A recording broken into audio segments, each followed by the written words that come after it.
I've always done this. When I look at a car, I see the finished car, not what the car looks like. Basically, I'm doing it on my own, so I really need to be able to manage the stuff. You ready? Go on in. I'm Clinton Holdsworth. I mean, I've always wanted to do it. Always wanted to play with car bodies and, you know, hot rods and all that. So I did go to night school in Colchester at the Technical College and did a car restoration course, but I never could sort of get it to be a job. So I just carried on what I was doing. Who are you? Gordon Ranson. Even before I could drive, I was into cars. Father owned a building company, and I was always driving the vans and that sort of thing around the yard, and the cars in and out of the garage. I can't really ever remember learning to drive a car. I've always felt I could drive a car. That's the background, really. One of my favourite cars that I bought in my 20s was an XK120.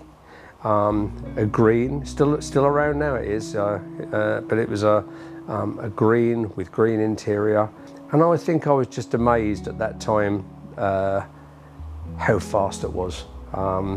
Just driving it, sheer pleasure of driving it, first of all, very easy to drive. And when I was driving it, the cars which were sort of quite supercars of the day, this seemed to hold its own, although it was like so much older.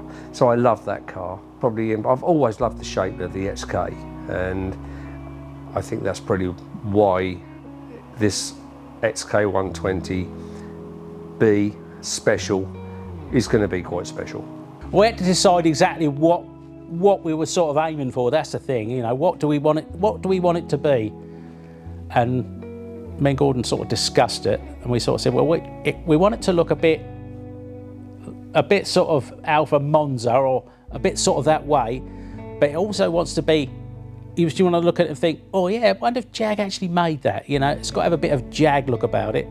This project's a really, really exciting project. It's going to be a sleek project, you know, but we're going to keep all of the XK, all of the running gear, all of the engine, everything's XK120. The dash will be XK120. I want to keep the bones of the whole car being XK120, encased in a beautiful aluminium boat tail body that's got to be low, got to be sleek.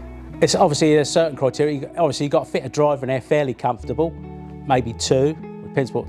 And then you know, then there's the obviously bit. Oh, let's put a little bit of aerodynamics in it. We'll make the tail a bit thinner, you know, like boat-like in shape like that. But I think it's about as far as it goes, really, isn't it? As long as you can get, you know, get the bonnet covered or the engine covered, and obviously it's got to look right, hasn't it? It's got to look in proportion. I started with the dimensions of an SS because I thought, you know, need to know what we can get away with width-wise and leg-wise. So I got the measurements out of a book and started with that. At least I've got some idea how wide it should be, which was lucky enough fits on the chassis at the widest part.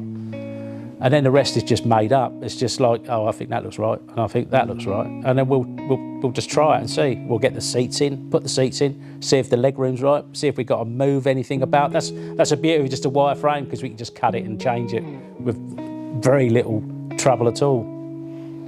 It's really quite a strange. I don't know whether we've got a really, really same mindset, because when he built the back of the boat tail, I couldn't have made it any better. You know, it was exactly what was in my head. To see that cage frame at that shape, and that was only really to where like the back of the seats go. You looked at that and I thought, that's exactly what I wanted.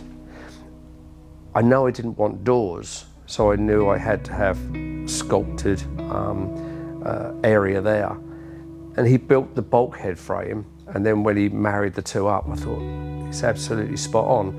I wasn't on the same page as he was with the front of the car, because the steering box is a problem.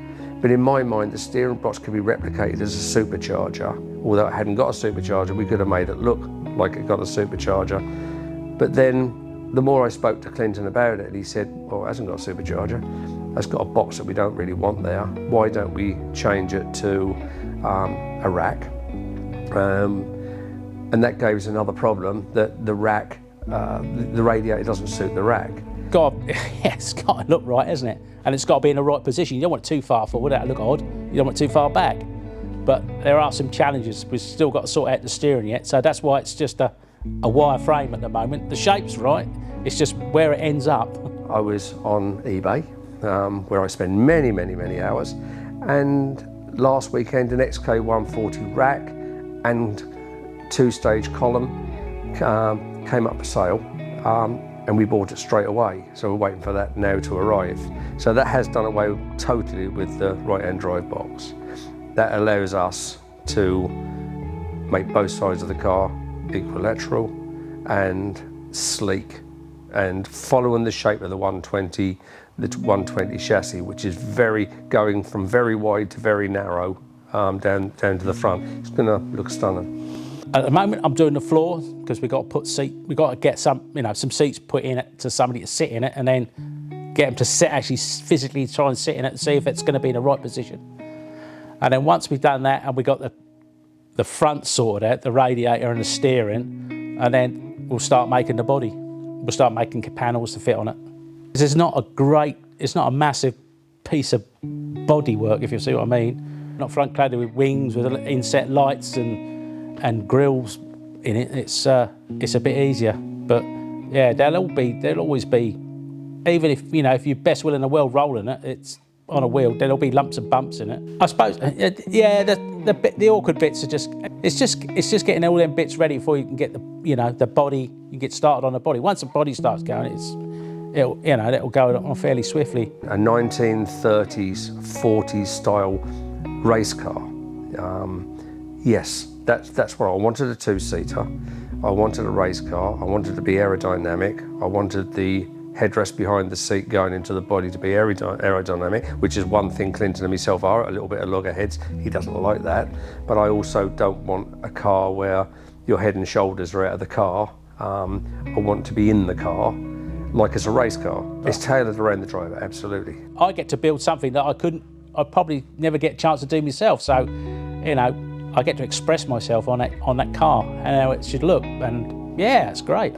If it goes well and everybody likes it, I get the kudos, don't I? The same if it looks an abomination, I get all the aggro, don't I? So yeah, it'd be really good to, yeah, I'd take it. I'm very, very lucky to have employed the people that work here. It's as simple as that. For a long time, right from the start, used to have the saying, if you think it isn't good enough, it isn't, because you're questioning it. If you think it's not good enough, there's something in your mind going, this isn't good enough. So you have to look at it again, and if it isn't good enough, do it again. Clinton doesn't drill a hole, he flutes a hole. Everything is done, and it's the same with this, the 120B. He's just spanned the chassis to make the tunnel. Bits you'll probably never, ever, ever see, but it's all metal encased holes that are fluted, using the right standard material, built for strength, built for longevity, and built to be beautiful. And I just want it to come out and look, and think, yeah, that car, that's really good, yeah.